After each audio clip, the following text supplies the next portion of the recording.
Hola, ¿qué tal amigos? El día de hoy vamos a estar leyendo El Poder Sin Límites de... Se me olvidó el nombre. Del autor. Voy a mi WhatsApp para checar rápidamente. A checar...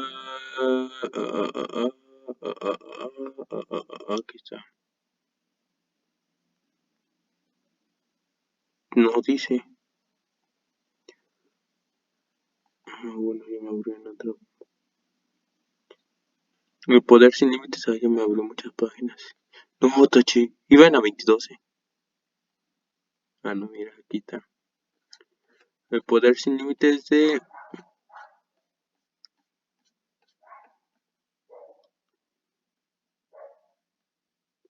Anthony Robbins. Dejen aquí pongo Anthony Robbins.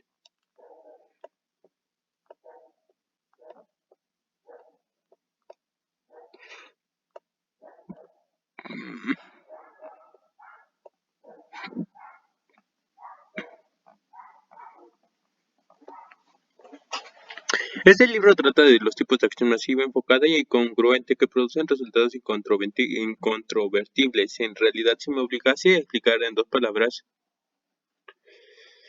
que tengo con este libro, contestaría a producir resultados. Piénselo, no es lo que interesa en realidad. Quizá quiera usted cambiar su modo de pensar y sentir acerca de sí mismo y del mundo que le rodea. Tal vez le gustaría poder comunicar mejor, profundizar sus relaciones amorosas y aprender con más facilidad, mejorar su estado de salud y ganar más dinero. Todo eso y mucho más puede crearlo usted mismo mediante la aplicación eficaz de la información contenida en este libro. Pero antes de alcanzar nuevos resultados debe darse cuenta de que ahora mismo ya lo está obteniendo, aunque a lo peor no es lo que usted desea.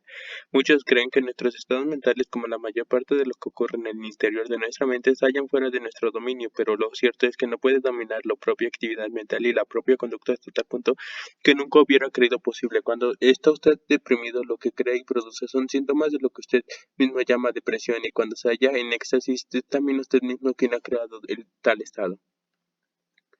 Es importante recordar que los estados emocionales como la depresión no son cosas que le ocurran a uno, porque si uno no cae en una depresión, sino que la crea lo mismo que cualquier otro resultado de la vida mediante una acciones mentales y psíquicas determinadas. El que se siente deprimido está completamente su vida de una manera particular y se dice ciertas cosas a sí mismo con una cierta entonación precisa y adopta una postura específica y un ritmo de respiración típico. Cuando uno quiere sentirse deprimido, por ejemplo, suele ser útil dejarlos caer los hombros y mirar cómo con frecuencia el suelo hablar con un tono de voz tristón e imaginar que le ocurra una de las peores situaciones posibles. También contribuye mucho y si tropea usted la bioquímica de su organismo por medio de una dieta incorrecta o abusando del alcohol u otras drogas, ayuda a su cuerpo a reducir el nivel de azúcar en la sangre y la depresión está prácticamente garantizada.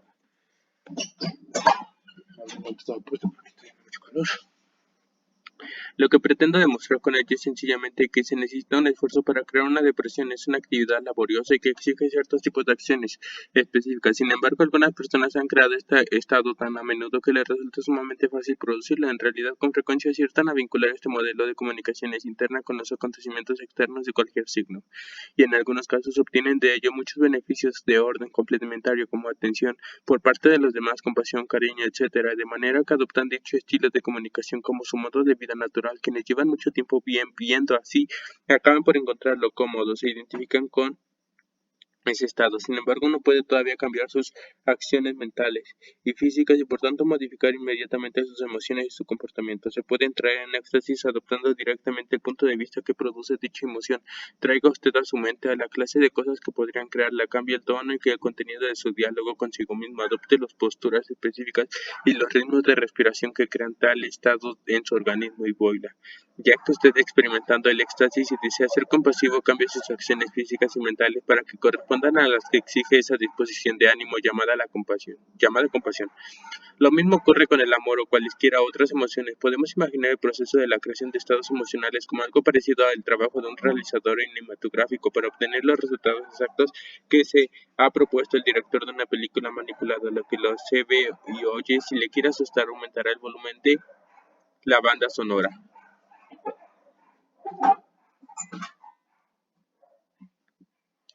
y presentará en la pantalla exactamente en el momento oportuno algún efecto especial si quiere hacer que se sienta usted exaltada, arreglará la música, la iluminación y todo lo que haya de aparecer en pantalla para conseguir tal efecto. De un mismo argumento, un realizador puede sacar una comedia o una tragedia según lo que decida llevar a la pantalla. Usted puede hacer lo mismo con la pantalla de su mente, puede dirigir su actividad mental, que es el fundamento de toda acción física. Con la misma habilidad y eficacia puede aumentar la iluminación y el volumen de los mensajes positivos de su cerebro y quitar la luz y sonido a los negativos. Puede dirigir su cerebro con la misma maestría con que Steven Spielberg o Martin Scorsese dirigen a su plato. Algunas de las cosas que voy a decir le parecerían difíciles de creer. Usted seguramente no creerá que basta mirar a una persona para saber lo que está pensando, que usted mismo es capaz de movilizar sus recursos internos más poderosos mediante un simple acto de la voluntad. Pero si hace 100 años hubiera sugerido que los hombres pisarían la luna, se le habría juzgado chiflado y lunático, de donde diría que procede esa palabra. Si hubiera dicho que se podría viajar de Nueva York a Los Ángeles en 5 horas, le habría llamado soñador absurdo. Para hacerlo posible esas cosas solo faltaba el dominio de cierta técnica especial y de las leyes de la aerodinámica. Más aún, en la actualidad una empresa aeroespacial está estudiando un vehículo que según dice trasladará a los viajeros de Nueva York a California en 12 minutos de una manera comparable. En este libro estudiará usted las leyes de la técnica de rendimiento óptimo, Optimum Performance Technologies, y con ellas tendrá acceso a recursos que nunca había creído posible poseer. Para toda, para toda disciplina existe una recompensa múltiple. Quienes han alcanzado la excelencia siguen un camino coherente hacia el éxito. Yo la llamo la fórmula definitiva del triunfo. En dicha fórmula, el primer factor escribe en saber exactamente cuál va a ser el resultado, ser definir con precisión lo que uno quiere conseguir. El segundo factor consiste en pasar la acción, ya que de lo contrario los deseos quedarían para siempre en la esfera de los sueños. Hay que aprender acciones del tipo que tengan más probabilidades de producir los resultados que uno desea. Ello no ocurrirá infaliblemente, de manera que el tercer factor estriba en desarrollar la agudeza sensorial que se necesita para distinguir qué clase de reacciones y resultados obtenemos como consecuencia de nuestras acciones sin observar cuándo antes y si estamos en el camino correcto nos desviamos por defecto o por exceso. Es preciso reconocer a dónde nos llevan nuestros actos. Bien se trata de una conversación de los hábitos cotidianos de nuestra vida. Si lo que obtenemos no es lo que esperábamos, hay que anotar los resultados producidos por nuestras acciones y en fin de que todas las experiencias nos sirvan de enseñanza. Con lo cual pasábamos al cuarto factor que estriba en desarrollar la flexibilidad imprescindible para modificar el rumbo de nuestra conducta hasta conseguir lo que queremos. La observación del comportamiento de quienes destacan nos dicen que estos son los pasos de ellos. Han seguido, empezaron con una meta blanco o objetivo, puesto que no es posible acertar cuando uno no sabe dónde apunta. Luego comprendieron la acción porque no basta solo con el saber, poseyeron la cualidad de leer en los demás para descubrir qué reacciones suscitan y supieron adaptarse, corregir a sí mismos, modificar su comportamiento hasta cosechar el futuro de su trabajo. Fruto de su trabajo, consideramos el caso de Steven Spielberg. A la edad de 36 años se había convertido ya en realizador con más éxito de toda la historia del cine. A él se le daba 4 de las 10 películas más taquilleras de todos los tiempos, entre las cuales figura El extraterrestre, la más taquillera de todas. Como puede llegar tan alta temprana edad, una historia notable. A los 12 o 13 años de edad, Spielberg ya sabía que quería ser director de cine. Su vida cambió a los 17 años, a la tarde en que participó en una visita turística a los estudios de la universidad. La visita no pasó por los platos de rodaje donde se desarrolla la verdadera actividad, de modo que Spielberg, teniendo en mente su objetivo, pasó a la acción y se apartó del grupo para observar escondida la filmación de una película. La aventura acabó en una cara a cara con el jefe del departamento de montaje de la Universal. La conversación duró una hora y su interlocutor mostró un vago interés para las actividades fílmicas de Spielberg. Para la mayoría de las personas, el relato habría terminado aquí, pero Spielberg no era como la mayoría de las personas. Sabía que lo que quería, había aprendido de su primera visita, de modo que cambió su planteamiento. Al día siguiente se puso un traje, se llevó el maletín de su padre, que no contenía más que un bocadillo y 2 barras de caramelo, y se metió los estudios como si formasen parte del personal, pasando por delante de los guardias con la mayor naturalidad desde el primer día. Luego se hizo con una camioneta abandonada y le colocó un rótulo. Steven Spielberg, director, hecho con letras adhesivas. De esta manera pasó todo el verano visitando a directores, guionistas y montadores, moviéndose cerca de las fronteras del mundo en que deseaba entrar, mientras aprovechaba para observar y desarrollar su sentido de lo que da eficacia a una película. Por último, a los 20 años de edad y convertido ya en un nacido de los estudios, Steven presentó en la universidad una película que había conseguido llevar a cabo y obtuvo un contrato de 7 años para dirigir una serie de televisión. Había convertido sus sueños en realidad. Se estuvo Spielberg en la fórmula definitiva del triunfo. Desde luego que sí poseía ese conocimiento especializado que consiste en saber lo que uno quiere. Pasó a la acción y mostró la agudeza de percepción necesaria para saber qué resultado estaba obteniendo, es decir, si su actuación le acercaba a la meta o la alejaba de ella, y tuvo flexibilidad para cambiar su comportamiento hasta obtener lo que quería. Lo mismo puede decirse de prácticamente todos los triunfadores a los que conozco. Son coherentes en su actitud de cambiar y ser flexibles hasta que se han creado lo que deseaban hacer en la vida. Consideramos a Bárbara Black de la Facultad de Derecho de la Universidad de Columbia, que se propuso llegar a ser decana algún día. Era todavía muy joven cuando rompió el monopolio masculino y consiguió licenciarse en Derecho por aquella universidad. Luego optó por aplazar sus objetivos en la carrera elegida mientras se dedicaba a 9 objetivos: la creación de una familia. 9 años después decidió que ya era hora de consagrar otra vez su atención al primer objetivo, así que se matriculó en un curso de la Universidad de Yale para posgraduados y desarrolló su capacidad para la docencia, la investigación y la publicación hasta alcanzar el empleo que siempre había ambicionado, es decir, supo ampliar un sistema de creencias, modificar su planteamiento y combinar dos objetivos hasta convertirse en decana, una de las facultades de derecho más prestigiosas de los Estados Unidos. Rompió moldes y demostró que el éxito se puede crear simultáneamente en más de un aspecto. Siguió este personaje en la fórmula definitiva del triunfo, por supuesto, sabiendo lo que deseaba, intentó hacer algo y en vista de que no funcionaba se cambió a sí misma hasta llegar a averiguar cómo equilibrar su vida. Además de presidir una facultad importante, ahora es también madre y esposa. Y aquí otro ejemplo. ¿Alguna vez he comido usted en un restaurante de Kentucky Fried Chicken? ¿Sabe usted cómo construyó el coronel Sanders el imperio que le hizo millonario y modificó los hábitos alimenticios de todo un país? Cuando empezó no era más que un jubilado que tenía una receta para asar el pollo, pero eso no era todo, ni organización ni nada. Era propietario de un pequeño restaurante que se arruinó cuando cambiaron el trazado de una carretera principal. Después de cobrar su primer cheque de la Seguridad Social, decidió averiguar si se podía ganar algún dinero vendiendo su receta. Lo primero que se le ocurrió fue ofrecer dicha fórmula a los dueños de varios restaurantes por si se venían a pagarle un tanto por ciento de la recaudación. Bueno, voy a cargar mi compu que me lo permita.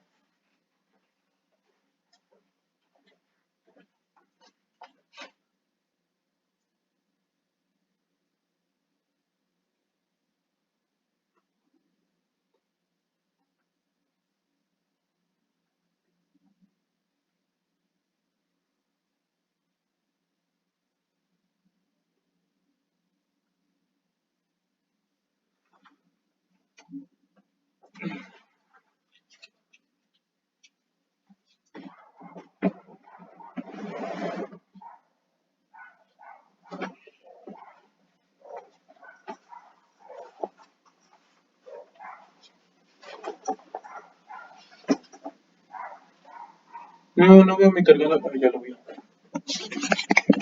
Oh, hostia, tío.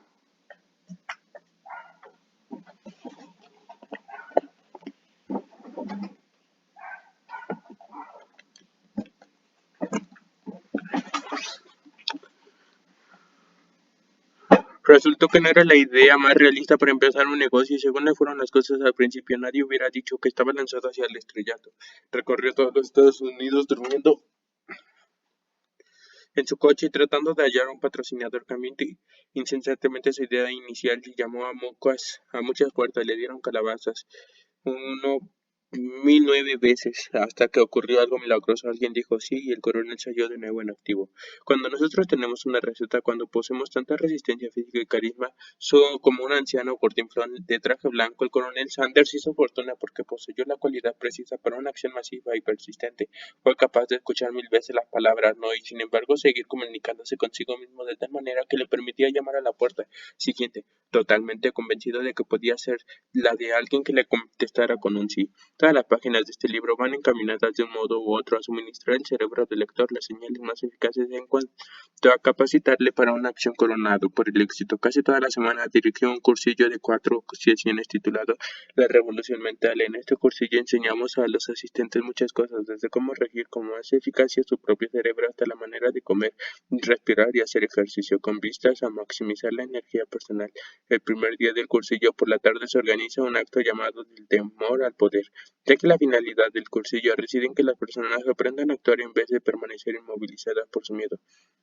Al término de dicho acto se ofrece a los presentes la oportunidad de caminar sobre un lecho de carbones encendidos de 1 o 3 o 4 metros de longitud. En los grupos más avanzados hacemos que recorran hasta 12 metros de brasas. Este paseo por la hoguera ha fascinado a los medios de comunicación hasta tal punto que sospecho que ha pasado desapercibido el verdadero mensaje del acto, el cual no consiste precisamente en mero andar sobre las brasas. Supongo que cualquiera puede cuenta de que un alegre paseo sobre carbones ardiendo no se supone ningún gran beneficio económico ni social. En realidad se trata de suministrar una experiencia directa de lo que es el poder individual y una metáfora acerca de sus posibilidades, una oportunidad para que las personas vean que puede alcanzar resultados antes inimaginables para ellas mismas. En cierto sentido, hace miles de años que la gente camina sobre brazos de una manera u otra.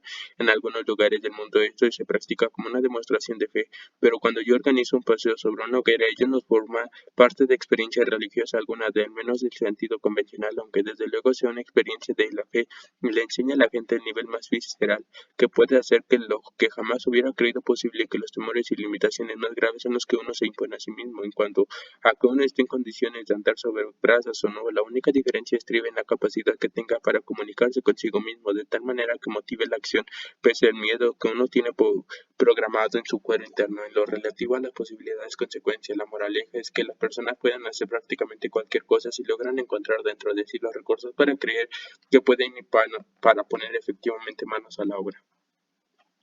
Todo esto conduce a un hecho sencillo e indiscutible: el éxito no se produce por casualidad. La diferencia entre las personas que ofrecen resultados positivos y las que no es un golpe de un suerte afortunado. Existen unos patrones de acciones coherentes y lógicos, unos caminos determinados hacia la excelencia, y están al alcance de todos nosotros. Todos podemos hacer aflorar el poder mágico que albergamos. Sencillamente hay que aprender a poner en marcha y utilizar nuestra mente y nuestro cuerpo de la forma más poderosa y provechosa.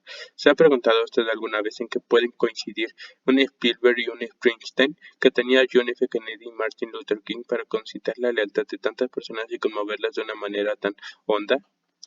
¿Qué es lo que distingue de las masas a Ted Turner y Tina Turner? ¿En qué se parece Pete Ross a Ronald Reagan? Todos ellos se han mostrado capaces de actuar coherentemente y con eficacia en orden a la realización de sus sueños. ¿Y por qué perseveran día tras día poniendo todo su ser en todo lo que hacen? Muchos son los factores que contribuyen a la explicación naturalmente, pero creo que sabe condensarlos en 7 rasgos fundamentales que le sirven de impulso para hacer lo necesario para triunfar. Estos son los 7 mecanismos activadores básicos que pueden garantizarse el éxito también a usted.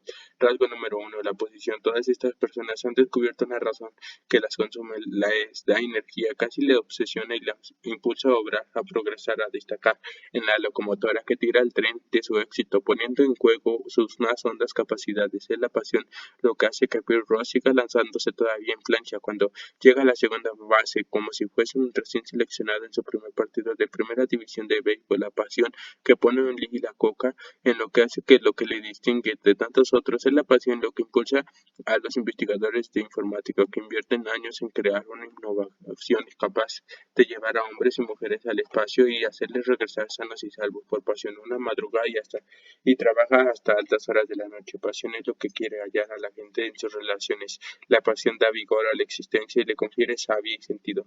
No se alcanza la grandeza sin una pasión por ser y hacer algo grande. No importa si las aspiraciones son las de un atleta o las de un científico, las de un padre de familia, las de un hombre de negocios. En el capítulo 11 descubrimos cómo desaltar esa fuerza interior mediante el poder de los objetivos. Rasgo número 2: la fe. Todas las doctrinas religiosas de ese planeta nos hablan del poder de la fe y de las creencias de la humanidad. Son las creencias lo que distingue principalmente a quienes destacan en algo grande de quienes fracasan, ya que nuestra fe en lo que somos y podemos llegar a ser determina con bastante exactitud lo que seremos. Si creemos en la magia, tendremos una vida mágica. Si creemos que en la vida predominan las limitaciones, no habremos puesto límites muy reales. Lo posible es que aquello que nosotros creamos verdadero, posible o real. En este libro se le facilitará a usted un método especial y científico para modificar con rapidez su sistema de creencias, de manera que le ayude a lograr sus objetivos más deseados. Muchas personas tienen la pasión, pero al verse reducidos a unos límites estrechos en virtud de lo que creen ser en ellas mismas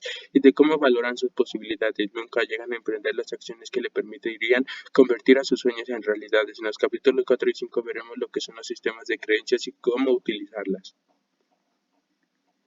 La pasión y la fe se combinan para dar el combustible, el impulso que lleva a la excelencia, pero no basta en el impulso, como tampoco no basta cargar de combustible un cohete y enviarlo a ciegas hacia los cielos. Además de esa fuerza se necesita un sentido, una noción inteligente de progresión lógica. Para dar en nuestro blanco necesitamos también el siguiente rasgo. Rasgo número 3, la estrategia. La estrategia es la manera de organizar los recursos. Cuando Steven Spielberg decidió convertirse en cineasta, se trazó la línea que le conduciría hacia el mundo que deseaba conquistar. Se imaginó lo que necesitaba aprender, a quién le convenía conocer y lo que debía hacerse. Tuvo la pasión y la fe, pero también la estrategia necesaria para que estos factores desarrollaran su potencial máximo. Ronald Reagan ha desarrollado ciertas estrategias de comunicación, suele aplicar con gran constancia hasta obtener los resultados que busca.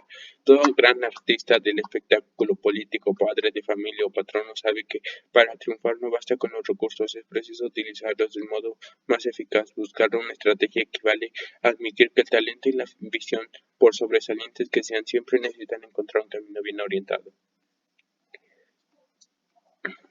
Uno puede abrir una puerta derribándola o descubrir que no estaba echada la llave. En los capítulos 7 y 8 veremos qué estrategias conducen a la excelencia. Razón número 4, la claridad de los valores. Cuando pensamos en lo que ha engrandecido a muchos países, se nos ocurren cosas tales como el patriotismo y el orgullo, la tolerancia y el amor a la libertad. Estos son valores, los juicios fundamentales de orden ético, moral y práctico que formulamos acerca de lo que realmente importa. Los valores son sistemas de creencias que nos sirven especialmente para juzgar lo que está bien y lo que está mal en nuestras vidas.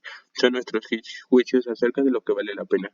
Muchas personas no tienen una noción clara de lo que es importante para ellos. A menudo los individuos hacen cosas por las que luego se sienten descontentos de sí mismos sencillamente porque no tienen claro lo inconscientemente creen que está bien para ello y para los demás. Cuando contemplamos a los grandes triunfadores, vemos que casi siempre son personas con un gran sentido de lo que fundamentalmente les importa. En realidad, pensemos en Ronald Reagan, John F. Kennedy, Martin Luther King o John Fonda. Son personas cuyas visiones difieren mucho, pero coinciden en poseer un fundamento moral básico en un sentido de lo que son y de por qué hacen lo que hacen. Una comprensión clara de los valores es una de las claves más exigentes y al propio tiempo más gratificante para alcanzar la excelencia. Ampliaremos estas consideraciones en el capítulo 18. Como probablemente habría observado el lector, todos estos rasgos se alimentan e influyen mutuamente. ¿Tienen la pasión algo que ver con las creencias? Si naturalmente cuando más convencidos estamos de que podemos realizar algo más recurso, por lo general estaremos dispuestos a invertir en su consecución. Ahora bien, basta la fe por sí sola para alcanzar la excelencia. Es un buen comienzo, pero si confía usted en ver salir el sol y se plantea como estrategia para alcanzar este objetivo la de echar a correr hacia el oeste, es probable que choque con algunas dificultades y nuestras estrategias para el triunfo se ven afectadas en algún sentido por nuestros valores. Desde luego, no el supuesto de que la estrategia planteada les exigiese hacer cosas contrarias a sus creencias inconscientes sobre lo que está bien o mal para su vida no funcionará. Por bien concebida que estuviese esto, lo vemos a menudo en aquellas personas que empiezan a triunfar, pero acaban por sabotear su propio éxito. En estos casos, el problema estaba en un conflicto interno entre los valores individuales y la estrategia seguida para alcanzar el éxito.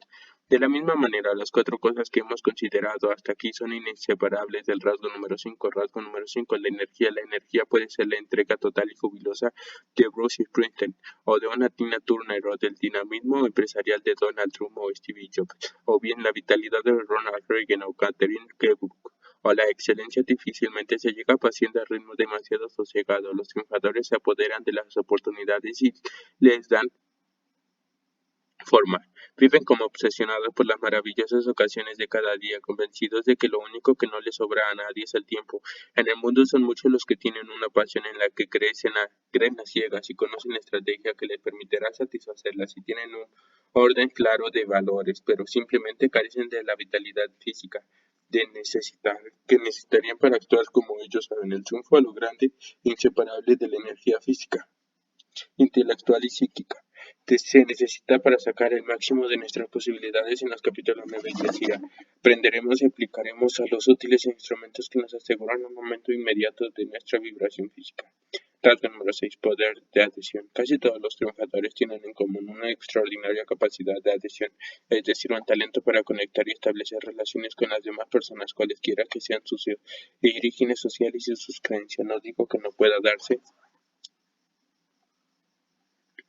A veces un genio solitario, inventor de algo capaz de cambiar el mundo, pero si el genio se pasa toda la vida en confinamiento solitario, habría triunfado en un aspecto pero fracasado en otros muchos. Los grandes triunfadores, los Kennedy y los King, los Reagan o los Gandhi, tienen siempre la cualidad de crear lazos que le unen con millones de contemporáneos. El mayor triunfo no sucede en los escenarios del mundo, sino en los repliegues íntimos del corazón y en el fondo todos deseamos establecer relaciones duraderas de afecto con otros, pues sin ellas cualquier éxito, cualquier excelencia nos pareciera hueros y vacíos. En el capítulo 13 profundizaremos esta cuestión. Rasgo número 7. Maestría en las comunicaciones. En el tema esencial de este libro, el modo en que nos comunicamos con nosotros y el modo en que nos comunicamos con nosotros mismos determina el último término de la calidad de nuestra vida. Las personas que tienen éxito son las que han aprendido a aceptar cualquier desafío que les presente la vida y a comunicar esa experiencia consigo mismos de tal manera que logran cambiar las cosas a mejor. Las personas que fracasan se resignan ante las adversidades de la vida y las asumen como limitaciones. Voy a subrayar esto.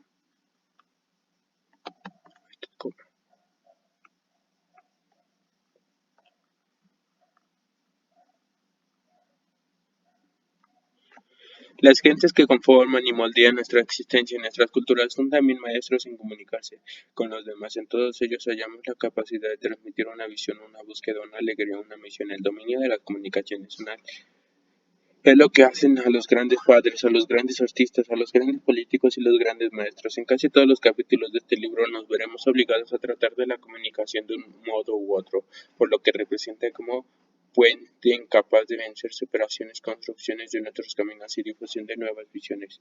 La primera parte de la presente obra le enseñará cómo adueñará de su propio cerebro y de su cuerpo y dirigirlos más eficacia que nunca. Para ello actuaremos sobre no sé qué dice ahí, sobre fascinantes que afectan o no sé, falacias que afectan el modo que usted se comunica consigo mismo. En la segunda parte estudiaremos cómo descubrir lo que usted realmente le pide a la vida y cómo puede comunicarse más eficazmente con los demás y averiguar al mismo tiempo qué patrones de conducta crean habitualmente los distintos tipos de personas. En la tercera parte consideramos desde una perspectiva global y más amplia cómo nos comportamos, qué cosas nos motivan y qué aportaciones podemos realizar en un plano más vasto, extrapersonal. En ella abordaremos cómo combinar las aptitudes que usted habría aprendido para convertirse en un líder. Mi intención desde el momento en que me puse a escribir esta obra fue dar un libro de texto a la ciencia del desarrollo humano, un libro lleno del mejor y más reciente de las técnicas de perfeccionamiento deseada poner en manos del lector las cualidades y las estrategias que le permitirían cambiar en todo cuanto quisiera, y eso en mucho.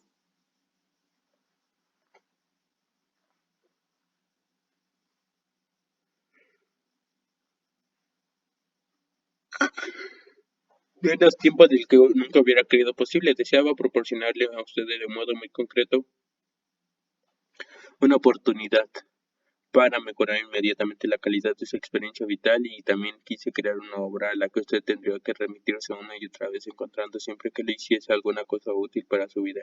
Sabía que muchos de los temas que iban a tratar estaban para escribir un libro entero sobre cada uno de ellos, pero deseaba que la información suministrada al lector fuese completa, algo que le sirviera en todos los terrenos. Así pues, espero que haya usted todo esto en esta obra. Cuando estuvo determinado el manuscrito, las impresiones de los primeros lectores fueron muy favorables, excepto en una cosa que fue repetida por más de uno. Tiene usted 2 libros ahí, ¿por qué no los separa? Publica uno de ellos ahora y lanza otro. El título a continuación, 12 meses después. Mi objetivo consistía en suministrarle a usted, el lector, la mayor calidad de información en el menor tiempo posible. No deseaba administrar los temas de manera de píldoras. Sin embargo, no me preocupaba que muchas personas ni siquiera llegasen a los capítulos que considero más importantes, pues se me había explicado que según varios estudios menos del 10%, del 1% tal vez, o no sé, de los compradores de un libro solo leen más allá del primer capítulo. Al principio me costó dar crédito a esta estadística hasta que recordé que menos de un 3% de los habitantes de nuestro país, de los Estados Unidos, gozan de independencia financiera, que menos de un 10% tienen un objetivo establecido que por escrito, que solo un 35% de las mujeres norteamericanas dicen encontrarse una buena forma física. Entre los hombres el porcentaje es incluso inferior y que en muchos de nuestros estados 1 de cada 2 matrimonios termina en divorcio. Solo Solo un pequeño porcentaje vive realmente tal como había soñado. ¿Por qué? Pues porque eso requiere un esfuerzo, requiere una acción perseverante.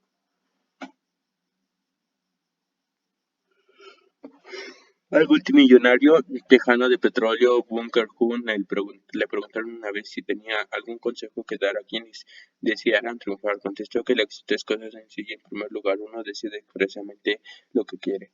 En segundo lugar, decide si está dispuesto a pagar el precio necesario para conseguirlo y luego hay que pasar ese precio. A largo plazo no se obtiene lo que se desea, sino se pasa por esa segunda fase. Por mi parte, las personas que saben lo que quieren y están dispuestos a pagar un precio para obtenerlo. Me gusta llamarle los pocos que hacen, en contraposición con los muchos que hablan. Le desafío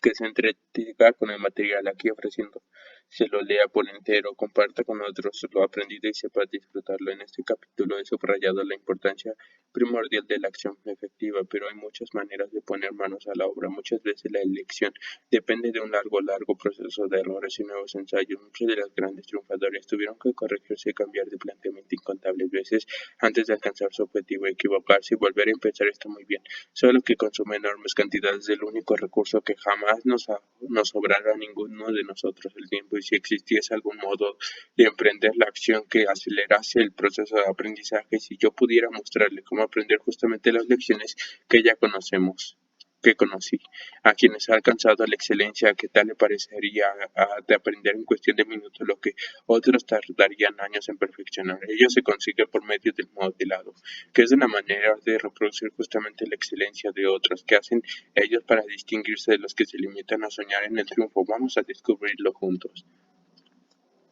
Bueno amigos, aquí voy a dejar el stream. Vamos a dibujar día 2.